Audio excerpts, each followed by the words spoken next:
We're seeing the final phase of the socialist regime. ¿Estamos viendo la fase final del régimen socialista? En mi opinión, muy sanamente sí, pero además no es solamente mi opinión, lo dijo Iliana y lo plantean muchas personas, están viendo otra situación. Yo pienso, lo dicen incluso, yo tengo unas entrevistas que les realicé y que las publiqué a Sara Marta, a Ivonne, a Rosario, a Charito, que es como nosotros la conocemos, protagonistas, no solamente ellas, pero sí de estos de los tres eventos que le acabo de mencionar, lo de la escalinata de la universidad, la del Capitolio y el Mercado Único. Ellas tres nos plantean que han estado a un tantico así de provocar el estallido social antigubernamental. No se ha dado, imagínense que, y esto vamos a medirlo en tiempo, la reacción del aparato represivo de la policía política en la escalinata de la universidad fue a los pocos minutos de iniciado, pero ya en el orden en que se produjo, este fue el primero, el segundo, el de la escalinata, duraron más de 33, 35 minutos en la protesta. Su reacción fue mucho más lenta y hubo protesta contra ellos, intentaron hacerlo rápido y el pueblo los condenó y se retiraron, esperaron refuerzos para proceder, que viniera la policía. Todo eso se vio, está grabado en videos. Y el de el mercado, la plaza de Cuatro Caminos, duró 2 horas exactas y no hubo reacción. La policía, los patrulleros, los uniformados pasaban, iban para allá, para acá, dirigían el tráfico, pero no tomaron parte de la represión, no hicieron nada. Inicialmente habían 3 o 4 oficiales de la seguridad que trataron y los golpearon cuando trataron de coger y forzar a las 2 muchachas que estaban haciendo esta actividad. Se vio también en video, le daban por las espaldas y la cabeza a ellos, a los represores, y se retiraban hasta que al fin crearon un medio apropiado con refuerzos y entonces se las llevaron, pero seguido del pueblo, de cientos de personas, del verdadero pueblo cubano, no del que ellos llaman pueblo. Entonces, la situación está cambiando bastante. Totalmente, y ellas me han dicho en las entrevistas que estuvieron, como le decía al principio, a un paso de provocar un estallido. Yo pienso que las autoridades cubanas han tenido mucho cuidado en no provocar una víctima fatal, pero de provocarse una o varias víctimas fatales que están dispuestos a eso. Ellos han movido y nos han enseñado sus equipos técnicos y vehiculares para actuar como antimotín. Lo tienen con enrejados, protegidos, incluso con armas de combate, con cañones para emitir agua, chorros de agua, pero de alta presión. Es decir, lo que se hace en el resto del mundo, aquí está preparado también para... Ya han utilizado gases lacrimógenos, usted lo sabe, que hace un tiempo atrás, no sé si se enteró en el exterior, en Palma Soriano, en Palmarito y en Santiago de Cuba, lo utilizaron contra opositores que los dejó ciegos durante unos minutos. Hay videos de eso, hay videos. Yo no tengo esos videos, pero existe, me los han enseñado. And if there's civil unrest, ¿y si hay un estallido social? Eso ve que lo pare. Una vez que se inicia, creo que tenemos experiencia en el mundo. Un estallido social ya va a traer como consecuencia un enfrentamiento directo. Inicialmente Fuerzas Armadas y grupos represores, policía política, gubernamental. Pero nuestras Fuerzas Armadas tienen una característica. Sus cuadros de dirección son profesionales, están dedicados y juran 25 años, algunos hasta más tiempo se quedan dentro de las Fuerzas Armadas. Es lo único que saben hacer, jugar a la guerra, porque aquí ellos nunca han tenido guerra. Algunos se han salido a guerrear en otras partes, pero son los menos. La inmensa mayoría aquí en Cuba han hecho jueguitos de guerra, con prácticas, maniobras, etc. Pero los que integran, es decir, la estructura piramidal, la cúspide, la tienen ellos, pero la base es popular, son nuestros hijos, nuestros hermanos. Y si bien es cierto que ellos han tenido la idea brillante, que pensábamos inicialmente hace muchos años que era una tontería, que los que ingresaban al servicio militar, primero obligatorio y después general, que eran residentes en La Habana, con familiares en La Habana, los trasladaban para Oriente, los de Oriente para Pinar del Río, los de Pinar del Río para Camagüey, etcétera, y así de todas las provincias. Era para que ante un enfrentamiento previsto, entre pueblo y Fuerzas Armadas, estos muchachos, estos jóvenes actuaran a favor del gobierno sin temor a estar reprimiendo a un familiar o a un amigo. Pero el problema es que después siguieron pensando y se dieron cuenta que lo mismo podían pensar los que venían de Oriente, que actuaban aquí en La Habana, y entonces sí actuaban también libremente contra sus respectivos familiares, porque ellos en La Habana estaban actuando contra los de ellos allá en Oriente. Entonces se generalizaba la represión y llegaron al convencimiento que ni aquí, ni allá, ni en ninguna provincia que no se hará de ellos. Entonces, ¿qué quiero decirle con esto? Que al final, si se produce una víctima o varias víctimas fatales, se establece el estallido, el enfrentamiento inicialmente sí se va a dar, pero inmediatamente las Fuerzas Armadas populares con este carácter pueblerino va a reaccionar como en otras partes del mundo, sobre todo en la caída del Muro de Berlín y la atomización de las llamadas democracias populares de Europa Oriental, que en definitiva fue la caída del sistema socialista que existía en Europa y se quedó prácticamente sola la república hasta el desmembramiento de la ex extinta URSS.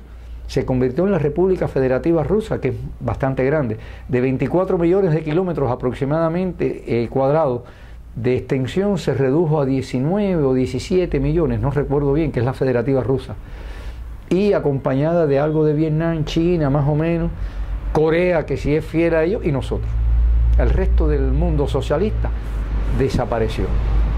Y así va a desaparecer esto también, cuando se produzca esto, porque las Fuerzas Armadas se van a sumar al pueblo, porque su origen es pueblerino y no gozan de ningún tipo de privilegio, que sí los tiene la policía política, la seguridad del Estado, los grupos de prevención y los propios gobernantes y toda su camarilla de dirección de segundos, terceros y cuartos niveles de dirección, dirigentes civiles y militares. How long will the final phase last? ¿Cuánto tiempo va a durar la fase final? No, eso ya depende de las características. Puede durar 24 horas, puede demorarse días. Todo está en dependencia de cómo se produzcan estos eventos. Por ejemplo, yo avisoro uno que puede surgir del fracaso del sistema económico, en sentido general, y que las escaseces lleguen a niveles mayores, puesto que la Unión Europea evidentemente no le va a quitar la posición común al gobierno cubano y por lo tanto van a seguir la negativa de los préstamos, la negativa de nuevas inversiones, la negativa de concederle bajos intereses para recuperar lo que invirtieron o lo que prestaron. La comercialización tiene que darse en efectivo porque son muy malas pagas. El gobierno cubano compra el crédito y después paga una parte y lo demás lo sigue debiendo, escalona la deuda y esto se convierte en un refrescamiento de deuda, es decir, paga las antiguas con nuevos empréstitos que recibe y después cuando estos nuevos adquieren la categoría de viejos, pues ya entonces hay que pagar eso y adquieren otro y están circulando, como nosotros decimos, la deuda. Para nosotros es circular el bobo. Y de esta manera, pues simple y llanamente, va a llegar el momento, para terminar la idea, va a llegar el momento que no van a tener a nada que recurrir ni a nadie. Entonces, ¿dónde es que van a quedar los únicos suministros en el país? La reserva estratégica que van a tener las Fuerzas Armadas en almacenes especiales y secretos.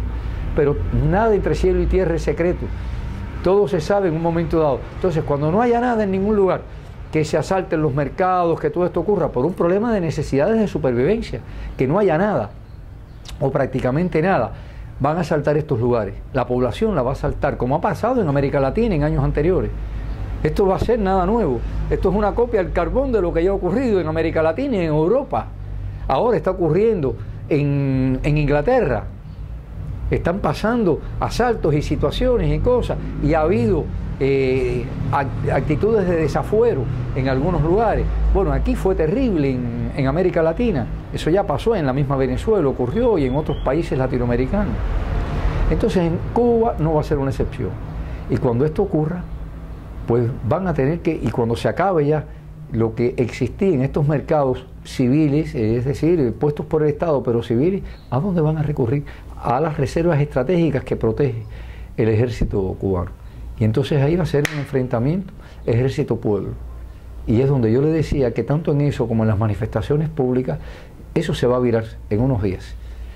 No le avisoramos que sean muchos días, pero puede durar un tiempo. Todo está en dependencia de la velocidad con que se produzcan los acontecimientos del capítulo final.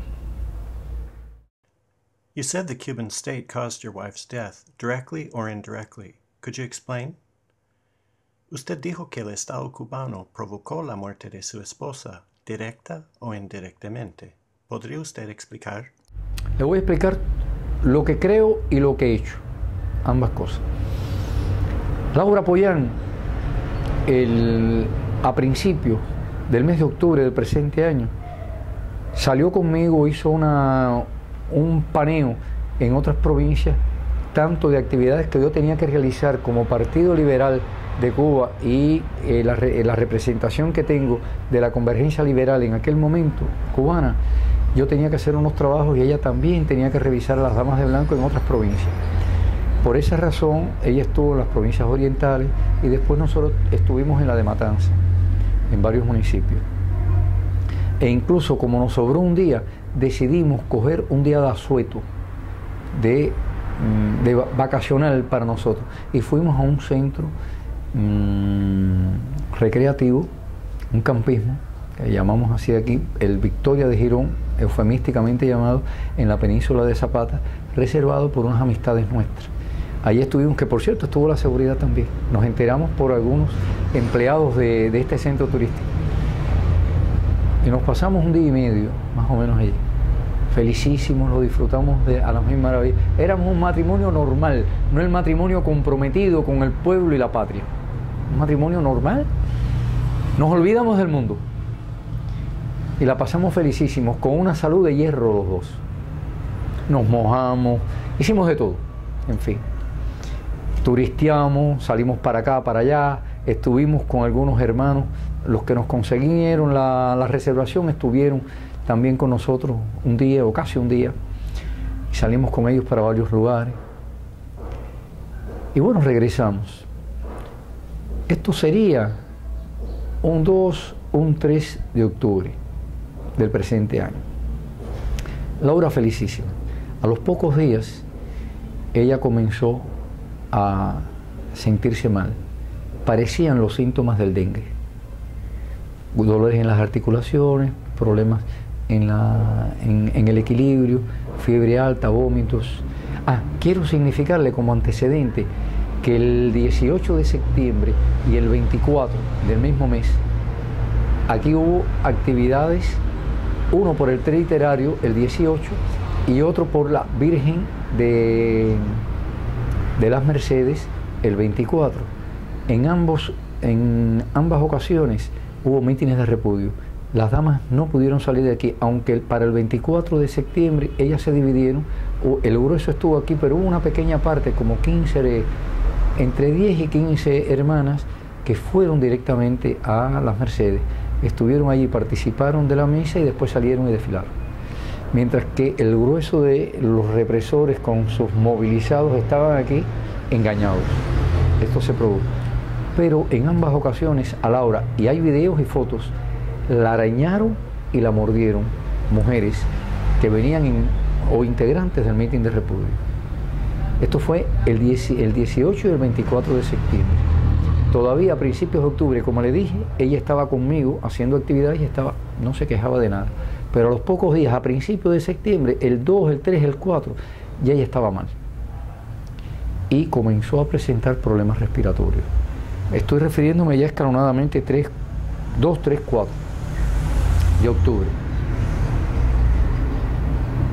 Tuvimos que llevarla al policlínico inicialmente. Le hicieron una prueba y tenía aparentemente una inflamación en los pulmones.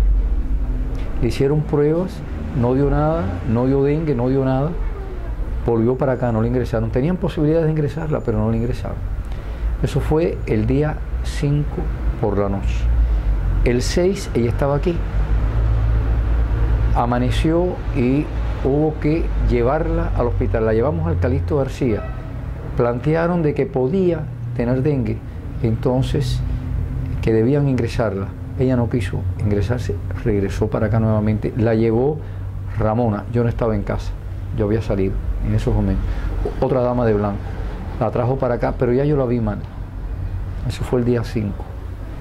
El día 6 siguió con las mismas, arreciando un poco más las condiciones y la llevamos nuevamente al policlínico. Le dieron tratamiento como si fuera una especie de neumonía. Le pusieron un tratamiento de antibióticos por 10 días, que yo, que nunca había inyectado, empecé a inyectarlo. Y comencé a hacerlo hasta el día 7. El día 7, de 6 para el 7, en esa madrugada, apenas pudo dormir. Yo le insistí varias veces en llevarla para el hospital, no quiso. Ella me argumentaba cosas razonables, que es que no había nada y que nosotros no teníamos transporte. ¿A quién íbamos a llamar? Y ella caminar no podía, porque ella se sentía mal. En la mañana de ese día, ya sí la llevamos para el hospital. Estoy refiriéndome ya al día 7, que es cuando comienza su etapa final, del 7 al 14 en que fallece. El día 7 ella va al hospital y la dejan ingresada en el cuerpo de guardia, pero en la salita de cuidados intensivos. Inmediatamente le hacen una serie, que no podemos quejarnos de eso, atenciones normales, no se sabía todavía quién era ella, y de ahí la trasladan para la sala de terapia intensiva bajo el diagnóstico de muy grave, pero ya propiamente del hospital, y comenzaron nuestras luchas. Debo significarle como antecedentes incluso anteriores a todo esto, que Laura en varias ocasiones atentaron contra su vida. Me voy a referir primeramente a el año 2010, marzo del 2010, 7º aniversario de la Primavera Negra. Ellas están en Párraga, una localidad del municipio habanero de Arroyo Naranjo. En la iglesia participan en la misa de la iglesia de Santa Bárbara. Al concluir esta, salen a marchar y dirigen sus pasos a la casa de Orlando Fondora, un exprisionero de conciencia o político que había salido hacía un tiempo, y las apabullaron.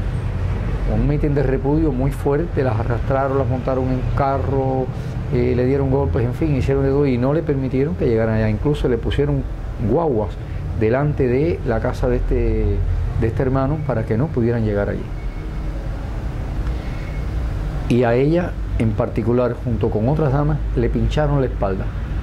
No sabe con qué, ella piensa que fue una aguja. No pasó nada. Nosotros pensamos inicialmente o consideramos que podía haber sido o un calmante, un tranquilizante u otra cosa, pero bueno, no pasó nada. Esto fue, como le decía, en septiembre del 2010. Trasladémonos para diciembre del mismo año. Está de visita en Cuba un cineasta que a la vez es productor o director de documentales y demás, y él viene a hacer un documental no solamente sobre las damas de blanco, sino de la situación social en el país.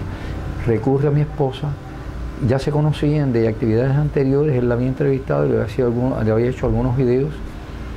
A propósito, uno muy interesante que lo presentaron ayer, entre otras actividades, donde ella está hablando de cómo va evolucionando su mente y los planes de las damas de blanco.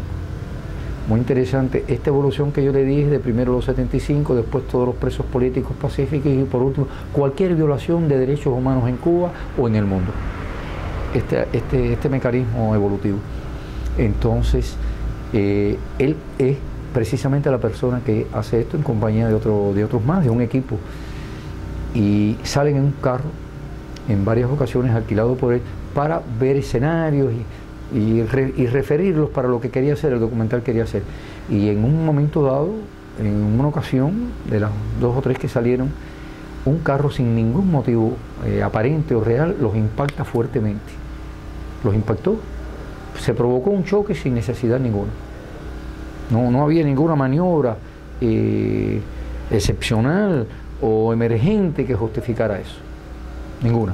Ni una persona que podían atropellar o otro carro que negligentemente se aproximó a este carro, que también un Lada con chapa particular, ¿sí? No podemos acusar a nadie de lo que pasaba, pero fue contra ellos. por suerte tampoco pasó nada. Después ocurrieron estos dos hechos que yo le mencioné en el 2005, en septiembre, que la arañan y la muerden. En el arañazo pudieron haber inoculado cualquier cosa. ¿En 2010? No, en el 11, lo que yo le planteé, lo que le dije al principio, del 18 de septiembre y el 24. Ahora le estoy resumiendo los antecedentes que hay. Pero hay un cuarto, que ese sí es ineludible, y es que durante 8 años y medio ella ha estado sometida a tratos crueles, inhumanos y degradantes, golpizas, apretones, encarcelamientos, cosas, situaciones, semanalmente, y en ocasiones hasta diariamente durante 8 o 9 días, las jornadas que se han ido conmemorando la primera, la segunda, hasta el 8º aniversario de la Primavera Negra. Ha sido así a diario, con malos tratos las han tenido, y ella es una mujer que padece, es diabética. Ella tiene que alimentarse discretamente, frugalmente, pero comer y tomar algo. Y a ella la han tenido en la calle, sentadas o acostadas en el piso durante horas, sin probar, ya no alimentos, sino ni siquiera agua. Y no una, sino varias, en muchísimas ocasiones. Las golpizas que le han propinado, los encarcelamientos, las presiones aquí, los mítines de repudio. Todo esto crea un estado de ánimo físico y psicológico nefasto, porque el temor, el miedo, todos los seres humanos lo sentimos. Lo único que la diferencia es la dirección que tomamos, y eso define a un héroe de un cobarde que vaya hacia lo que provoca esa situación o en contra de lo que lo provoca. Ya, mire, y son los dos extremos: actitud heroica, un héroe natural, y un cobarde manchado hasta el tuétano. Así que ella no fue una excepción. Ella sintió miedo. Lo único que se sobrepuso a él, y en muchísimas ocasiones, yo diría que en cientos de ocasiones, porque cada semana tiene 52 domingos. Cada domingo ella salía a enfrentar a las tropas represivas gubernamentales. Y si esto lo sumamos a 8 años y 8 meses, mira a ver cuántos cientos da. Depresiones que no sabe, ella sabe cuándo sale, para lo que sale, pero no cuándo va a regresar ni qué es lo que va a ocurrir. Entonces todo esto son culpables las autoridades cubanas y los grupos represores y la policía política que ellos dirigen, organizan y mandan para que actúen contra todas ellas, no solamente contra Laura, sino contra Laura y las demás damas de blanco. Pero contra Laura se han ensañado, ellos han hecho de todo. Y ya le digo, lo último que ocurrió, se me olvidaba, el día 18 que estaba lloviendo, la tiraron como si fuera un saco de papa después de darle golpes en esta esquina de Neptuno y Hospital. Y cuando estaba aquí frente por frente a nuestra casa, la lanzaron, que resbaló sobre el agua, y si no la recibe una dama de blanco llamada Lázara, se desbarata el cráneo ahí contra el contén. Esa fue Laura, que también le provocaron ahí para que se matara, o por lo menos se le creara que quedara como si fuera un vegetal, porque un golpe en el cerebro, las consecuencias no se pueden. Puede haber un derrame, puede haber una fractura de cráneo, puede quedar como un vegetal, puede morir del impacto. Mire todas las cosas que han hecho contra Laura. Y todo eso, Laura, que es brillante, con una inteligencia privilegiada, ¿usted cree que no lo sabía? Y no obstante eso, lo enfrentaba como si fuera un ángel que va al encuentro del holocausto, o un nuevo Cristo que va a enfrentarse por su pueblo a todo lo que tiene que liberar de los males que está pagando injustamente. Y hace unas semanas me faltó una cosa. Disculpe. Yo le dije que lo que había ocurrido se lo iba a referir. Ahora le voy a decir lo que hice en unión de otros hermanos.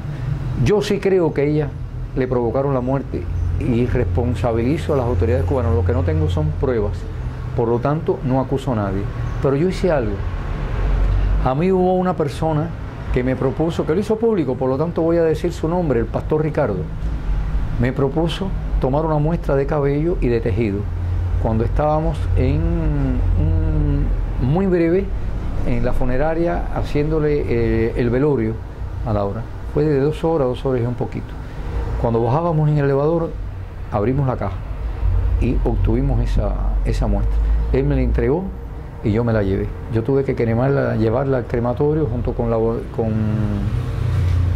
estaba Berta y otra persona más. No recuerdo ahora quién. Otra persona más que estuvo con nosotros. La sobrina de Laura, Dayana. No es opositora ni es dama de blanco. Los tres que estábamos allí, que nos demoramos horas. Cuando terminamos, que nos entregaron en la urna la ceniza, que era un deseo de Laura, siempre nos los planteó y se le cumplió. Y que se esparciera en un campo, todavía no lo hemos hecho. Una parte se le llevó al panteón familiar, allá en Manzanillo, y la otra está a buen recaudo, pero la tenemos nosotros en un lugar para cuando encontremos el campo, decirlo públicamente, los que quieren asistir que lo hagan, que esté sembrado de flores, que eso era lo que ella deseaba. Entonces hicimos eso, ya se salvó, ya se envió fuera del país para que personas amigas y profesionales examinen esas muestras. Si hay pruebas de que a ella le provocaron la invasión a su cuerpo de un virus, un germen, parásito o una enfermedad microbiana de cualquier índole o a nivel celular que sea, nosotros tenga la certeza de que me voy a convertir en el segundo Émile Zola, haciéndole el yo acuso y defendiendo a Dreyfus. Yo lo voy a hacer con Laura, pero no tengo pruebas y mientras que no las tengan, pero yo estoy persuadido de que ellos no están liberados. Cuando digo ellos me refiero a las autoridades cubanas y sus cuerpos represivos, no están exonerados de la muerte de Laura. Y en última instancia, como le decía, los tratos crueles, inhumanos y degradantes que durante todas las semanas, durante 8 años y 8 meses, le han provocado a ella, evidentemente es un estrés que poco a poco le cobra a la salud toda esta acumulación de cosas negativas. Se lo cobra a su salud.